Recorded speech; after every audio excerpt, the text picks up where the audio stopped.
Like, be nice to me, but not too nice because that makes me uncomfortable. But if you're not nice enough to me, then I'm going to assume you hate me. And what a fun cycle we're in.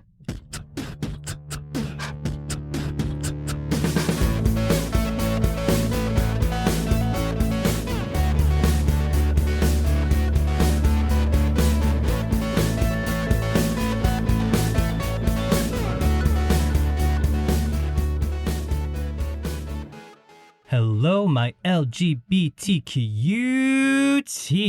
and welcome back to another episode of A Jaded Gay, and welcome to 2023. I'm Rob Lovelace, and today I am a non-jaded gay because the podcast is growing.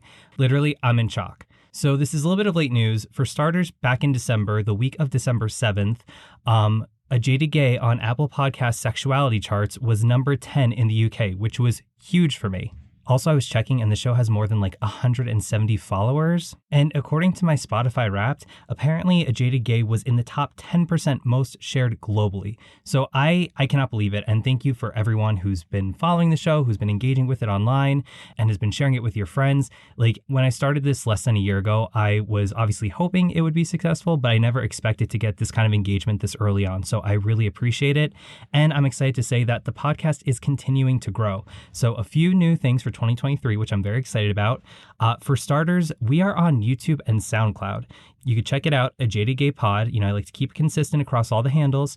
But on there, both on YouTube and SoundCloud, it'll just kind of be snippets about the main point of each episode, ranging anywhere from 3 to 8 minutes. So just kind of synopsis of the episode, not the full episode.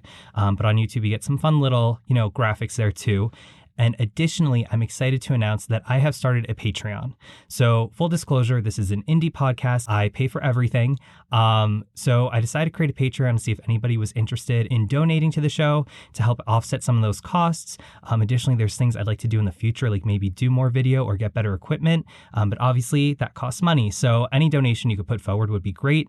We have 3 tiers. The first tier is the Jaded Gay tier. It's just $1. It's simple general support. So no fancy features, but just giving me $1 a month. Thank you. Second tier is the non-Jaded Gay tier, which is $3 a month. If you choose that, you will have access to episodes a day early on Patreon, and they'll be ad-free. And then the top tier for $5 a month is the LGBTQD tier. And with that, you'll get the same benefits as the non-Jaded Gay tier, but on top of that, you'll also get the ability to get a personalized shout out from me in future episodes. So hopefully there's some fun incentives for you there. Again, any donations you could put forward, I'd greatly appreciate it. Regardless, I'll still be putting out episodes every week, but think about donating. Anyway, since this is the first episode of the new year, I thought we'd go back to basics.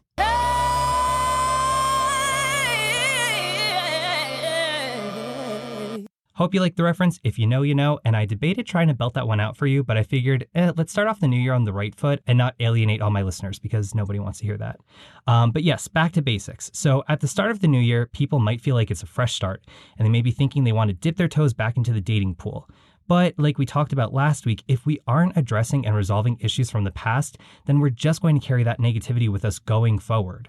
And a lot of people want to date a great, nice guy, but when said guy comes around, they tend to close off and maybe reject the kindness, which seems counterintuitive, but a lot of us, myself included, are guilty of this. I mean, it's definitely something I struggled with when I was younger, and I think I've gotten better with it as the years have gone on. But if we're afraid of accepting kindness, then we're going to continue being unsuccessful in dating.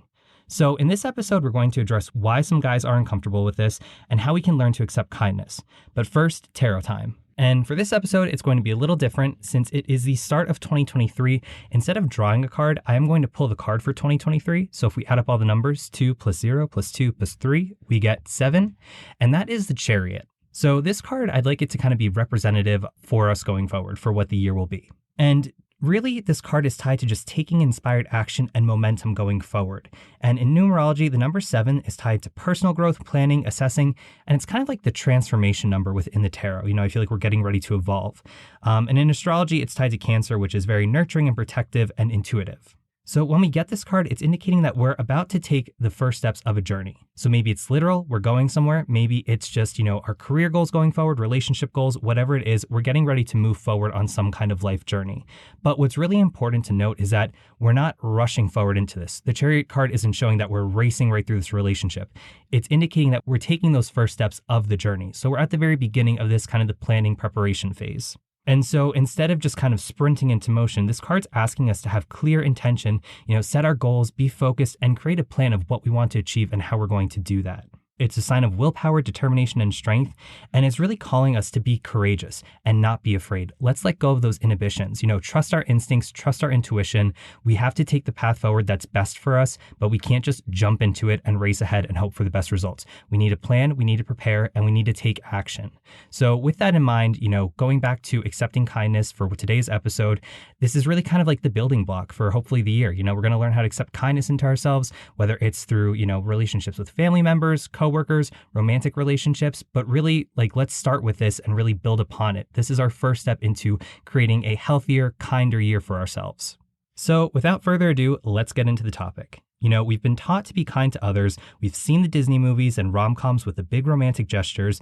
But then when a guy shows up for a first date with flowers, our alarm bells go off. And why is that?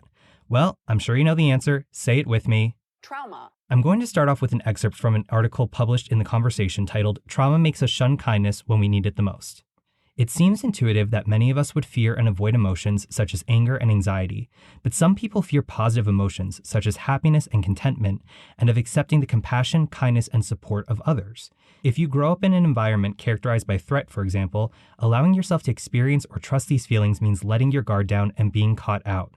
In this context, positive emotions become a risky business. So way back when in the interpersonal vulnerability episode, we talked about how we as gay men have repressed our authentic selves and hidden our emotions because heteronormative society told us that we were bad, wrong, dirty, flawed, all that fun stuff. And so when the time comes for us to form a romantic relationship, we have to lower our guard and reveal those parts that we've hidden for so long, which can be really difficult. Additionally, we may have seen straight peers making fun of gay couples and bullying LGBTQ plus individuals, or we may have experienced our own hardships as gay men when it comes to dating. So it's really no surprise that because of those factors, we don't trust those positive, hopeful feelings we develop that naturally occur when dating. It's like we get anxious if we feel too good or too comfortable. In addition to this gay trauma, being loved and accepting kindness are difficult for anyone, gay or straight. According to PsychAlive, being loved can stir up several uncomfortable emotions. For starters, it can arouse anxiety because it threatens long-standing psychological defenses formed early in life in relation to emotional pain and rejection. And as a result, being loved leaves us feeling more vulnerable, which can be frightening. And sometimes this fear turns into anger and hostility, which may cause someone to hurt their lover. For example, they may distance themselves from their partner or they might push them away. For myself personally, way back when years ago, I was dating this guy and, I talked about it before, how I was super anxious with dating him. He was a little bit more reserved, but, I was trying to really kind of open myself up to him and really kind of express my feelings and be a little bit more verbal to let him know how I was feeling. And, at this point, we had only been dating a couple months, so we never had the define the relationship conversation or anything. But I had noticed he seemed a little withdrawn. So I tried to kind of take matters into my own hands. And when we were kissing goodbye the one night, we pulled away and I said to him, "I really like you." And he had a visible reaction and kind of looked a little off-put and was okay. So that felt great. And then a couple weeks later, we were talking through things because I was telling him, how I felt anxious and I felt like there was a little wedge between us. And he kind of was telling me some of the things that kind of annoyed him. And the one thing he said was, "You don't need to tell me you really like me. I know you really like me." And I was off-put by that because honestly, yeah, I'm sure because I'm texting you back and being romantic with you and stuff, that. But sometimes it's nice to hear that. And also I was hoping that you might reciprocate and take that as a sign to kind of be a little bit more verbal and show a little bit more of your vulnerable self too, which never happened. I got dumped, let's cry about it and move on. Anyway, I found this really interesting too. Being loved triggers feelings of sadness and pain from the past. Specifically, close moments with a partner can activate memories of painful childhood experiences, fears of abandonment, and feelings of loneliness from the past. And this is because people are afraid of being hurt in the same way they were as children. Also, we talked about how self-deprecating humor can lead to negative self-beliefs about oneself. Well, if we hold negative self-concepts, then being loved creates a kind of identity crisis because it contradicts our own perception of ourself. Here's a quote. "However painful it may be, people are somehow willing to accept failure or rejection because these are harmonious with the incorporated negative view of themselves, whereas the intrusion of being loved or having positive responses directed toward them is disruptive of their psychological equilibrium." Also, this next one isn't a quick quote. This is going to be a full-on excerpt because I found this whole passage really interesting, and I know I wouldn't do it justice by trying to summarize it myself. So here we go. "Accepting being loved in reality disconnects people from a fantasy bond with their parents. Early in life, children develop fantasies of being fused with a parent or primary caregiver to compensate for what is emotionally missing in their environment. The imagined connection offers a sense of safety, partially gratifies the child's needs, and relieves painful feelings of emotional deprivation and rejection. This fantasy persists into adulthood, although it may be largely unconscious. As a result, the hurt individual maintains a sense of pseudo-independence, an attitude that they can take care of themselves without a need for others. As a result of merging with their parents in their imagination, people continue to both nurture and punish themselves in the same way they were treated by their parents. In addition, as loving relationships become more meaningful, deep, and threatening, people tend to revert to utilizing the same defense mechanisms that their parents used to avoid pain. Reacting in a manner similar to their parents offers a sense of safety, regardless of any negative consequences. Once the fantasy bond takes hold, people are extremely reluctant to take a chance again on real love and gratification from a romantic partner. And rounding out this lovely segment, accepting love can stir up an existential crisis because the experience of being loved makes us place more value on our life. And as a result, we fear the end of being loved as if it might devalue our life or our worth. Additionally, Psych Central explains that receiving kindness is harder than giving it because we have defenses against intimacy and we have to let go of control and be vulnerable. We might also believe it's selfish to receive and feel a self-imposed pressure to reciprocate. Also, in a 2020 Psychology Today article, Dr. John Amodio notes that in typical Western culture, men are trained to be independent and project an image of being strong. And as such, accepting kindness may contradict this societal norm, which may result in feeling shame. So you can see between our own shame from growing up gay to feeling like we don't adhere to societal gender norms, along with general difficulties people have with vulnerability, we have this layered complexity that keeps us from accepting kindness even though we desire it because it feels uncomfortable. According to a Psychology Today article, people who are most afraid of compassion can come to see people offering help as dangerous or malicious as mistrust gives way to paranoia and projection. And believe it or not, there is actually a fears of compassion scale, which is comprised of 3 subscales. Number 1, expressing compassion for others. 2, responding to compassion from others. And 3, expressing kindness and compassion towards yourself. And the study that developed this fears of compassion scale found a number of factors as to why people are afraid of responding to compassion from others. Here's a few, and most of these are I statements taken from the study. Wanting others to be kind to oneself is a sign of weakness. I feel that when I need people to be kind and understanding, they won't be. I'm fearful of becoming dependent on the care from others because they might not always be available or willing to give it. I often wonder whether displays of warmth and kindness from others are genuine. Feelings of kindness from others are somehow frightening. When people are kind and compassionate towards me, I feel anxious or embarrassed. If people are friendly and kind, I worry they will find out something bad about me that will change their mind. I worry that people are only kind and compassionate if they want something from me. When people are kind and compassionate towards me, I feel empty and sad. If people are kind, I feel they are getting too close. Even though other people are kind to me, I have rarely felt warmth from my relationships with others. I try to keep my distance from others, even if I know they are kind. If I think someone is being kind and caring towards me, I put up a barrier. And hearing those put bluntly like that, it might sound irrational, but how many of us have felt that way without being able to put the words to our feelings? You know, I think a lot of these statements reflect what we talked about earlier regarding feeling like we're not worthy of affection and kindness, and that we have a natural defense when people are kind toward us. And that's a problem in general, but especially if we put it in the scope of a romantic relationship. If we want to establish a healthy romantic relationship, then we need to learn how to accept kindness and be vulnerable. Otherwise, we're going to end up dating people who are no good for us and who may only hurt us more, and then reinforce the idea that we need to stay protected by not accepting kindness. So how can we do that? Well, I think some of this goes back to overcoming internalized homophobia. And as a reminder, in 1998, Ilan Meyer and Laura Dean published a research article in Stigma and Sexual Orientation titled Internalized Homophobia, Intimacy, and Sexual Behavior Among Gay and Bisexual Men. And they defined internalized homophobia as the gay person's direction of negative social attitudes toward the self. And this, of course, comes from being raised in a heteronormative society that told us we were bad and wrong for our sexuality. And if you haven't listened to that episode yet, I've linked it in the show notes, so definitely check it out as it ties to this. But Reader's Digest version, the Gay Therapy Center published a list of 30 ways to combat internalized homophobia, and I'm going to read off a few of them as they relate to being kinder to ourselves. Find friends in the community who you identify with and understand it may take a while. Try detaching from your thoughts to assess if you're being illogical and self-critical. If you have judgmental/non-affirming family members, learn to love them from afar so you're not constantly exposing yourself to their criticism. work with an LGBTQ affirming therapist or life coach. Additionally, a Psychology Today article listed these methods we can use to be kinder to ourselves. Look in the mirror and say, I love you. Speak to yourself in a kind tone like you would to a friend. If you make a mistake, don't beat yourself up. Look at your current life and routine and see what you've been doing to care for yourself. Ask yourself what you need, and be kind to yourself and practice acts of self-compassion. And when it comes to accepting kindness from others, it might feel a little uncomfortable at first, so start small. And one of the easiest things you can do to start allowing yourself to accept kindness is by learning to accept a compliment. According to Psych Alive, we may struggle with accepting compliments because deep down, our inner critic might be telling us that we're unworthy of the kind words being offered to us. And when we're self-critical, our stress and anxiety increases. But it's important to note that our inner critic is actually trying to help us by kind of acting like a guardian, working to detect threats to ourselves. But at the same time, our inner critic can be overactive, which causes us trouble. So it's important to use self-compassion to calm our inner critic. And by doing that, we can truly know and accept our core self and allow ourselves to receive compliments. And this is important because compliments are crucial for relationships.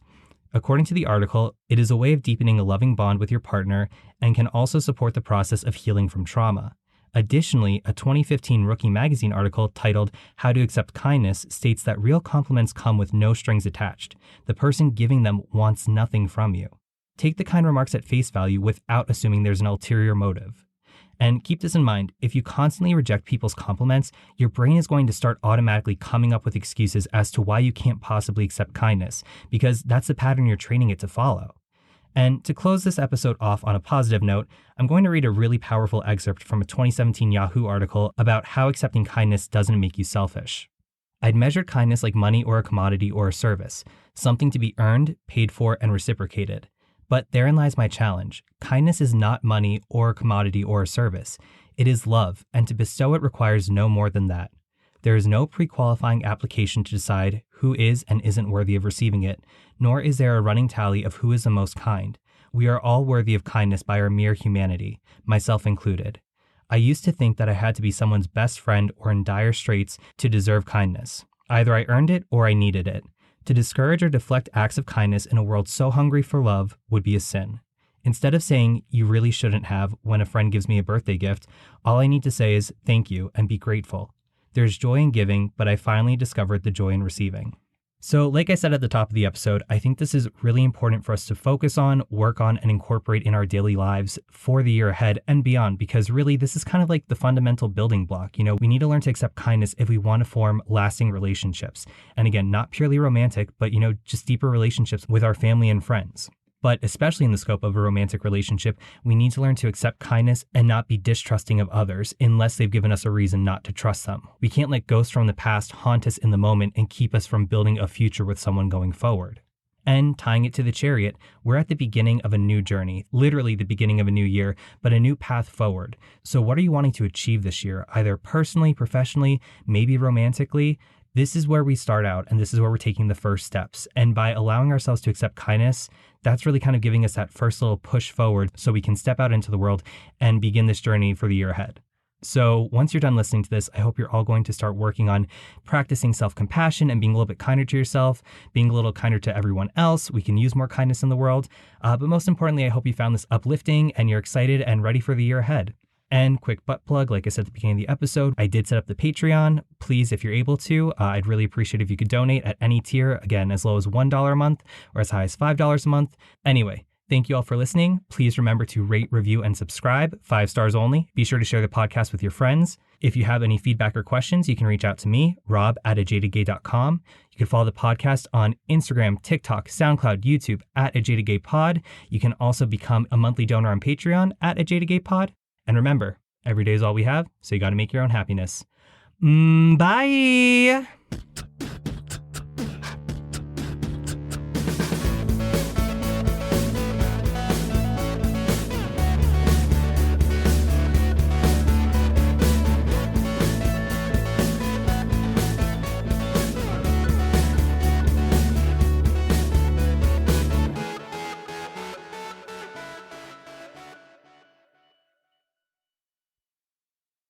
Again, as low as $1 a month or as high as $5 a month. $5, that's literally like a Starbucks coffee. So, it's essentially like you taking me out on a date, but giving me money and then I never see you.